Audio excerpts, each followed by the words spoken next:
Well, if you had had just a glimmer of hope that E3 would return next year, I've got some bad news for you. Hey everyone, welcome back to the channel.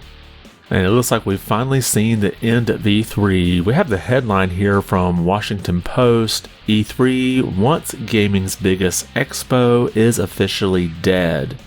Now, in case you haven't followed the saga of E3 over the past few years, or you just need a refresher, back in 2020, E3 was of course canceled due to the global pandemic. And then in 2021, they did a virtual event, and it included a mobile app and an online portal to the public. And for that year, they rebranded E3 as Electronic Entertainment Experience rather than Expo. And then when 2022 came around, they canceled the physical event. However, they also canceled the online event, saying that it would return next year. If I remember correctly, I believe they were planning to do a physical event, and then because they canceled at the last minute, they really didn't have time to shift it to virtual. And then for 2023, we were supposed to get a big return of E3, and it was going to be spearheaded by ReedPop. Now, they do events like New York Comic Con and the various PAX conventions, so it seemed like they would be able to get E3 on the correct track.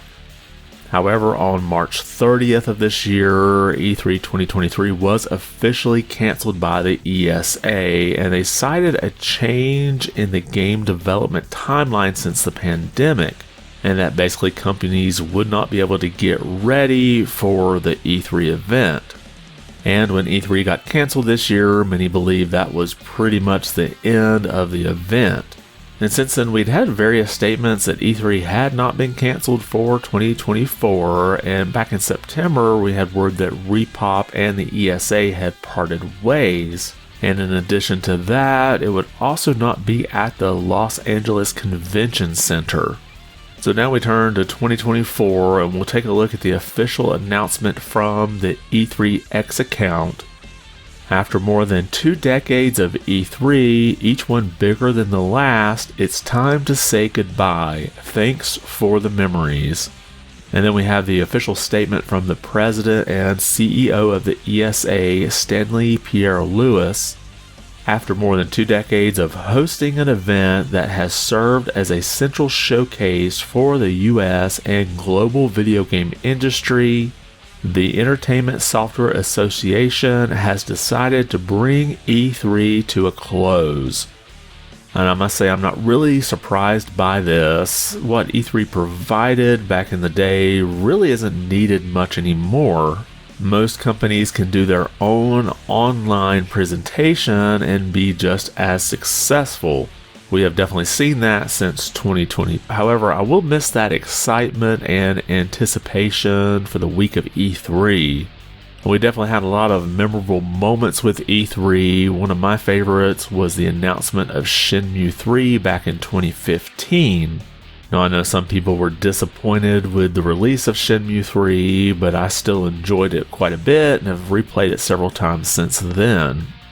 I was even one of those backers for Kickstarter and have my name in the credits. If you want to scroll through the 30 minutes or whatever it is of credits and find me, I'm in there.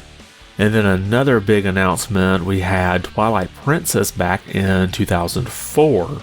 And this is coming out after we had Wind Waker, which some people were kind of upset, had that cel-shaded graphics, and people were expecting a more realistic looking Legend of Zelda. And of course, Twilight Princess provided that, and we had that on the GameCube as well as for the Wii. But E3 has also provided some more memorable events in the fact of sort of burying your opponent. And I don't think any announcement was more iconic than Sony's actual keynote speech for the PlayStation 2 with the announcement of the price. $299.